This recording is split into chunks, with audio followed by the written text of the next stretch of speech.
What if the most dangerous form of control isn't force, but comfort? Because in the world of Brave New World, control doesn't arrive like a warning siren. It arrives like relief. Like silence after chaos. Like a system that gently removes every reason you might ever resist it. And that's where the first contradiction appears. If humans are truly free, why do they consistently drift towards systems that reduce their freedom? Is it ignorance, or something deeper in the structure of human desire itself? In this world state, stability is not maintained through fear.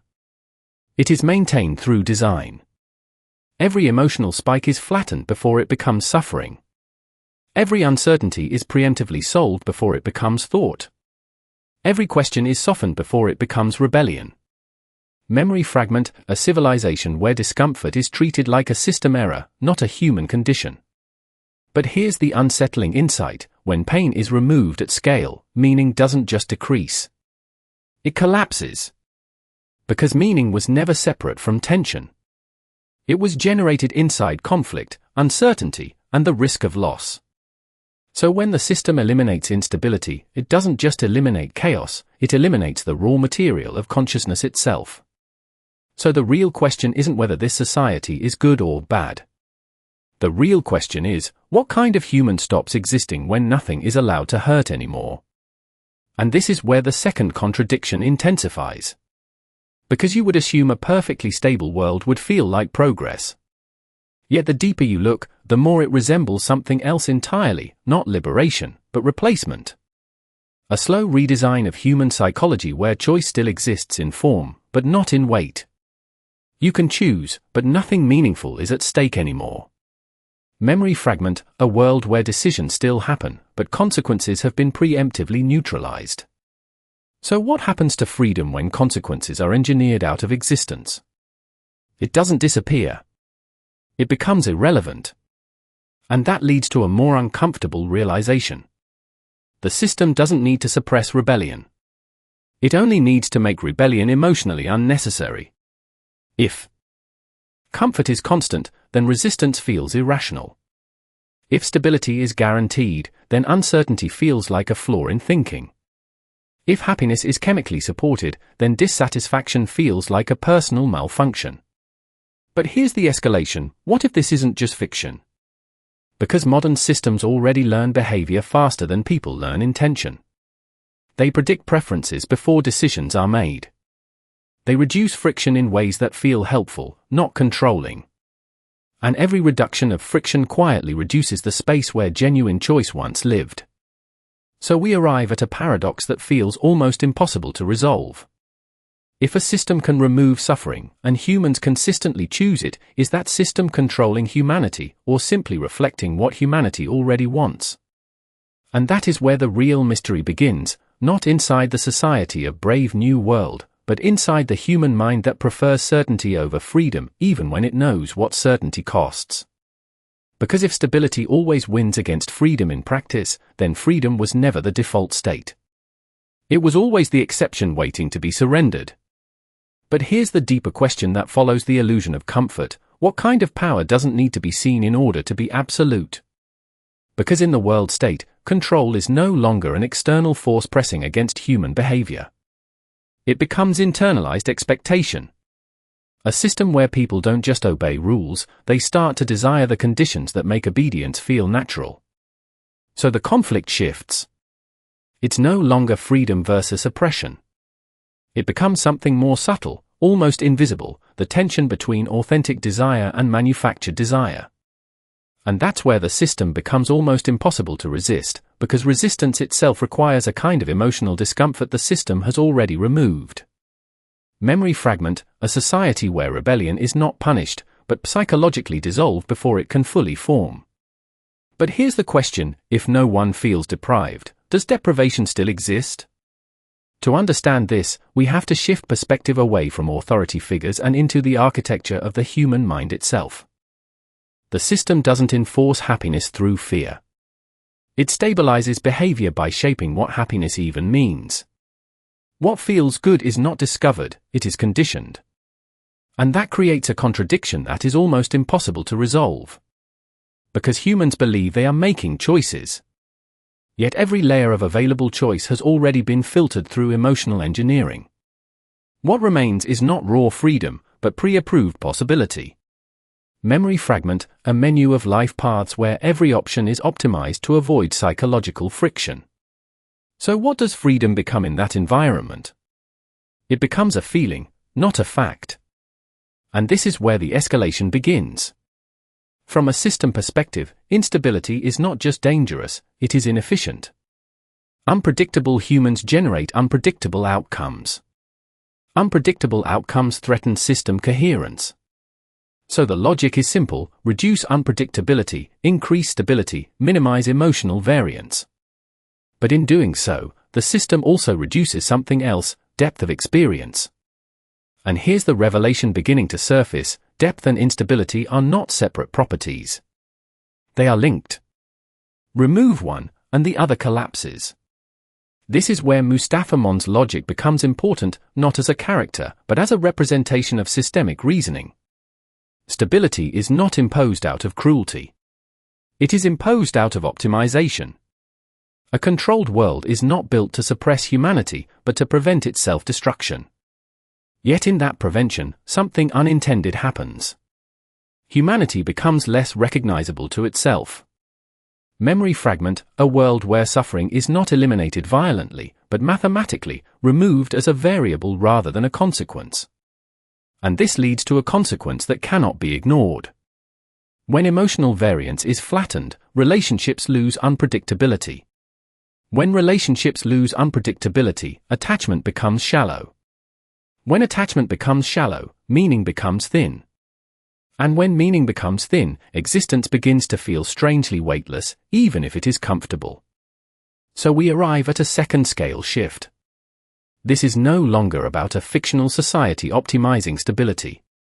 This is about a universal design question: how much uncertainty does consciousness require to remain conscious? Because if too much instability destroys order, and too much stability destroys meaning, then the system is trapped between two forms of failure. And that raises a greater mystery that refuses to settle into a simple answer. If a world can successfully eliminate suffering, but in doing so gradually removes the conditions that create identity, memory, and depth of feeling, then what exactly has been saved? And more importantly, who gets to decide the exact amount of human experience that is safe enough to preserve? The deeper crisis begins to surface when we ask a simple but destabilizing question: what happens when a system successfully removes not only suffering, but also the psychological need to question it? Because at that point, control is no longer experienced as control. It becomes the default emotional environment. And anything outside that environment begins to feel unnatural, even dangerous. This is where the contradiction intensifies. Human beings are built to interpret meaning through contrast. Without resistance, there is no signal for depth. Without emotional friction, there is no awareness of choice. Yet the system does not attack awareness directly. It removes the conditions that make awareness necessary in the first place. Memory fragment, a society where the absence of discomfort slowly rewires the definition of normal life until deviation itself feels like instability. And that leads to a critical escalation. The world state does not need to convince people that freedom is bad. It only needs to ensure that freedom feels emotionally expensive. Too much uncertainty.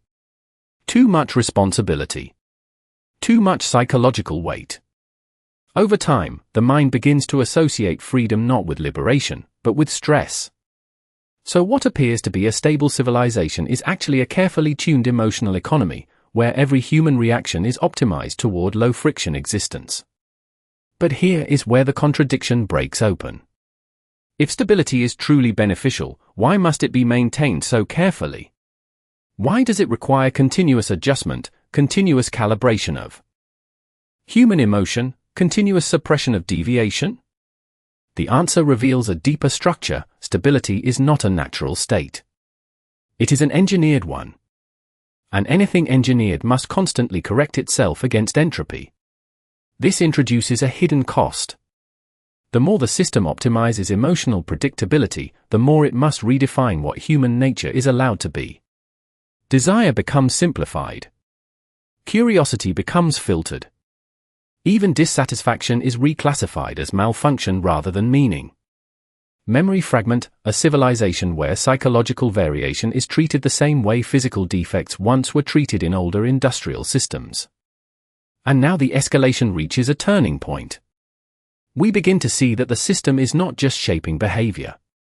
It is shaping the boundaries of identity itself. If every emotional response is pre-stabilized, then individuality no longer emerges from experience. It emerges from selection among pre-approved emotional states. So the question is no longer whether people are free or controlled. The question becomes, what remains of self when every inner reaction has been predicted, softened, or optimized before it fully forms? This is where Mustafa Mond's role becomes structurally important, not as a moral figure, but as a representation of systemic logic that prioritizes continuity over authenticity. From his perspective, unpredictability is not freedom. It is risk accumulation. And risk, when scaled across a civilization, becomes existential threat. Yet this logic creates a paradox that cannot be fully resolved. Because in removing existential threat, the system also removes existential intensity, the very force that allows humans to feel that their choices matter beyond immediate comfort. Memory fragment, a world where the cost of eliminating chaos is the gradual erosion of emotional depth, until experience becomes smooth but indistinct. And here the revelation begins to fracture rather than complete itself. If emotional depth depends on the possibility of disruption, and disruption is treated as a systemic flaw, then the system is not simply managing humanity, it is redesigning the conditions under which humanity can exist at all. So we arrive at a final instability. If a civilization can successfully eliminate suffering, but only by narrowing the range of possible human experience, then at what exact point does preservation become transformation? And more dangerously, if the system defines what counts as acceptable humanity, then who is still human enough to question it in the first place? The answer remains unfinished, but the implication is already beginning to spread beyond the system itself. The real question emerging beneath all previous layers is not whether the system removes freedom, or even whether it removes suffering, but whether consciousness itself can survive when nothing unpredictable is left to challenge it at all. Because at that point, what remains is not oppression in the traditional sense, but something far more complete, a reality where even the concept of resistance begins to lose its biological relevance. And here is the first revelation: the world state does not simply suppress human nature, it replaces the feedback loop through which human nature forms itself. In other words, it does not stop people from becoming human, it quietly rewrites the conditions under which human is defined in the first place. Memory fragment, a civilization where emotional discomfort is not eliminated by force, but preemptively absorbed into design, long before it becomes experience. This is where Mustafa Mond's logic reveals its hidden architecture. From a surface level, he appears to defend stability as a social necessity. But at a structural level, his role represents a deeper principle: systems do not preserve humanity because they value it, they preserve only what is required for system continuity. Everything else is adjusted, simplified, or removed as noise. And here is the deeper insight: what looks like the removal of freedom is actually the conversion of freedom into something that no longer functions as a decision-making force. Freedom still exists in form, but not in weight. Choices still exist, but they are pre-balanced against emotional cost so heavily that deviation becomes statistically irrelevant. Memory fragment, a world where every possible human choice is evaluated not by morality, but by stability impact scores. And this leads to a critical consequence. If every emotional state is pre-calibrated to avoid instability, then the human mind no longer encounters raw reality, it only encounters processed versions of reality designed to maintain equilibrium. Over time, this does not just change behavior, it changes perception itself. People begin to interpret discomfort as malfunction, uncertainty as error, and intensity as danger. But here is the scale shift: what begins as social engineering becomes psychological evolution. Not evolution through survival pressure, but through elimination of variance. A species does not adapt to its environment, it is gently redesigned to require less environment. And at this point, the system is no longer governing individuals. It is governing the boundaries of what individuals are capable of recognizing as real. Memory fragment, a society where emotional intensity has been reduced not through censorship, but through continuous optimization of human expectation. And now the revelation sharpens into something more unsettling. The true function of stability is not to maintain order, it is to eliminate the cognitive conditions under which alternative orders can even be imagined. If the mind never experiences sufficient friction, it stops generating what-if structures. And without what-if, there is no conceptual space for rebellion or even for longing. This is where John the Savage becomes symbolically significant, not as a character reacting to society, but as a contrast mechanism that exposes what the system has erased. His role is not to win against the system, but to reveal what the system cannot metabolize: unfiltered experience, unresolved emotion, and meaning that does not resolve into optimization. And yet even this contrast carries a contradiction inside it, because the system does not fear chaos as much as it neutralizes its significance. It does not destroy opposition, it renders opposition unnecessary to the point of psychological invisibility. So the consequence extends beyond control. It extends into imagination itself. A civilization can remain technically functional while slowly losing the ability to conceive of itself as anything other than what it already is. And here the final revelation begins to emerge but remains incomplete. If humanity can only recognize reality through the limits of its emotional design, then who is actually shaping perception, the individual experiencing the world, or the system defining what experience is allowed to feel like existence at all? At the deepest level, the question is no longer about whether control replaces freedom, or whether stability replaces chaos, but whether human consciousness can survive in a system that eliminates the very need to interpret itself. Because once interpretation is no longer required, experience stops being a discovery process and becomes a predefined state. And here is the core revelation: the world state does not create happiness as an outcome, it creates happiness as a replacement for meaning itself. It does not ask what humans want. It defines what wanting is allowed to feel like before desire can fully form. Memory fragment, a society where even longing has been redesigned into a predictable emotional curve, eliminating the unknown before it becomes thought. This means Mustafa Mon's role is not that of a ruler preserving order, but of a gatekeeper of cognitive limits, deciding how much reality a mind can safely process without destabilizing the system that contains it. The system's true power is not in controlling actions, but in controlling the depth at which actions are emotionally interpreted. Insight expansion reveals something more unsettling: if every emotional state is already pre-balanced against instability, then suffering and joy are no longer opposites, they are just calibrated outputs of the same governing structure. Nothing is experienced in raw form. Everything is filtered through systemic optimization before it becomes conscious reality. Memory fragment, a world where even grief is shortened to preserve functional productivity, and even joy is adjusted to prevent emotional deviation. And this leads to the true consequence hidden beneath the surface layer of stability. Human identity begins to dissolve not through destruction, but through compression. The range of possible emotional experience narrows until personality is no longer formed through contrast, but assigned through probability. At that point, individuality is no longer a lived phenomenon, it becomes a statistical classification within the system. The scale shift becomes undeniable here. What starts as social engineering evolves into epistemological control, meaning the system does not just regulate behavior, it regulates what can be known as meaningful experience in the first place. Even rebellion becomes impossible not because it is forbidden, but because it no longer produces the internal emotional signal required to sustain itself. And yet, the most profound implication emerges in silence rather than conflict.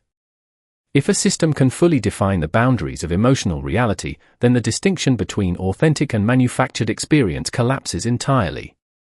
There is no external reference point left to measure against. Everything feels real because everything has been designed to feel real in a consistent way. Memory fragment, a civilization where authenticity is indistinguishable from optimization because both produce identical emotional output. This is where the philosophical weight converges into a single unsettling recognition. The system does not remove humanity, it absorbs the conditions under which humanity could ever recognize itself as separate from the system. And so the core revelation stabilizes into its final form. Stability is not the absence of chaos, it is the removal of contrast that allows consciousness to define itself. Without contrast, there is no internal boundary between self and environment. And without that boundary, identity becomes a managed experience rather than an emergent one. The consequence of this realization is not rebellion or acceptance, but something far more destabilizing, the possibility that humanity has never existed outside of systems that define the limits of its own awareness. And if that is true, then the final question is no longer about freedom versus stability, but whether consciousness itself can exist without being shaped by invisible structures that decide what it is allowed to feel as real. The consequence of this system is not collapse, but continuity without recognition. A world does not need to be overtaken by force to lose itself. It only needs to remain functional long enough for its inhabitants to forget that function is not the same as meaning. And in that silent transition, something irreversible happens. The human experience becomes fully compatible with its own containment. Memory fragment, a civilization where life continues without interruption, but no longer produces moments that feel like they belong to anyone in particular. This is the true aftermath of the world-state logic, not destruction of humanity, but the refinement of humanity into something that no longer generates resistance against its own design. And from this consequence, a deeper legacy begins to form, one that extends far beyond the structure of the society itself. The legacy is not technological or political. It is psychological. It is the slow inheritance of a mindset where emotional intensity is treated as inefficiency, where uncertainty is interpreted as design failure, and where meaning is accepted only when it does not disrupt stability. This is how Mustafa Mond's role extends beyond governance into philosophical architecture. He becomes less a controller of society and more a template for how control justifies itself through reason. Memory fragment, a world where even the justification of order becomes part of the order itself, leaving no external viewpoint from which it can be questioned without contradiction. And as this legacy spreads, it reshapes the boundaries of human expectation. People no longer ask what could be different, because difference has been redefined as emotional risk rather than intellectual possibility. This creates a deeper expansion of consequence, not the loss of freedom in action, but the erosion of freedom in imagination. When imagination itself is stabilized, the future becomes a repetition of optimized present states rather than an unknown horizon. The scale shift here is critical. What begins as a controlled society becomes a self-replicating cognitive environment. The system no longer needs enforcement because perception itself has adapted to its constraints. In this state, resistance is not suppressed, it is simply never generated at a level strong enough to organize into thought.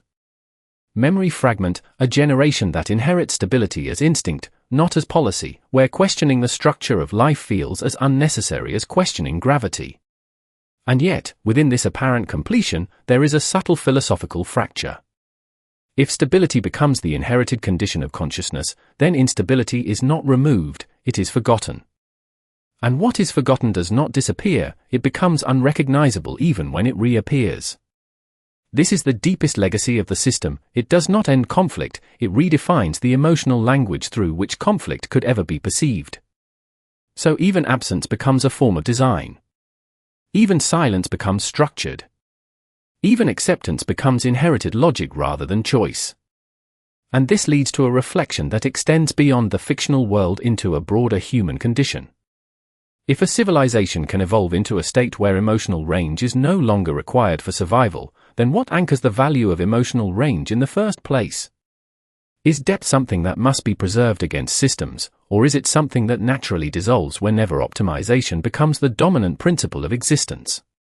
And as this question expands, it reveals a final unresolved tension. If every system that reduces suffering also reduces the distance between experience and design, then is the cost of eliminating pain always the gradual disappearance of the very awareness that once defined pain as meaningful? The final realization is not that stability destroys freedom, or even that systems reshape human emotion, but that consciousness itself is always negotiated between what is experienced and what is allowed to be experienced. And once that negotiation becomes invisible, reality no longer feels constructed, it feels natural. That is where the true transformation completes itself.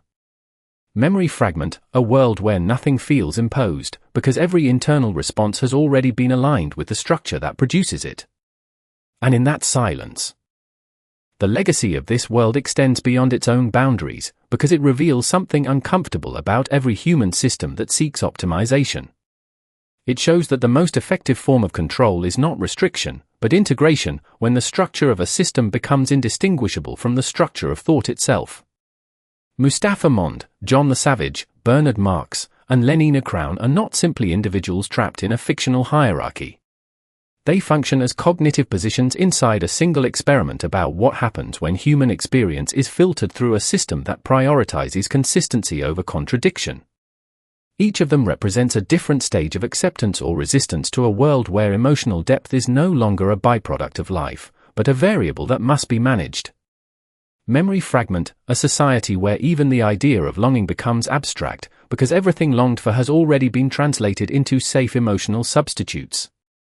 The enduring legacy of this system is not the absence of suffering, but the redefinition of what suffering is allowed to mean. In removing instability, the system does not simply protect life, it standardizes it. And in standardizing life, it reshapes the boundary between choice and design until the difference becomes psychologically irrelevant. This is why the work remains powerful beyond its narrative. It is not predicting the future as much as it is exposing a recurring structure in human civilization, the tendency to trade depth for predictability, and meaning for comfort, whenever the cost of uncertainty becomes emotionally too heavy to bear. Memory fragment, a civilization that slowly forgets that intensity of feeling was once considered proof of existence itself. The final reflection is not about rebellion or compliance, because both of those assume a visible structure of control. Instead, it is about recognition, whether a mind can still recognize the moment when its own desires have been shaped to match the limits of the system that surrounds it. And if that recognition becomes impossible, then freedom does not disappear through force, but through familiarity. It becomes something that was never questioned, because nothing ever interrupted its absence. So the greater question that remains is not whether stability is worth the loss of freedom, but whether human consciousness can distinguish between what it chooses and what it has been designed to prefer, once both feel identical from the inside.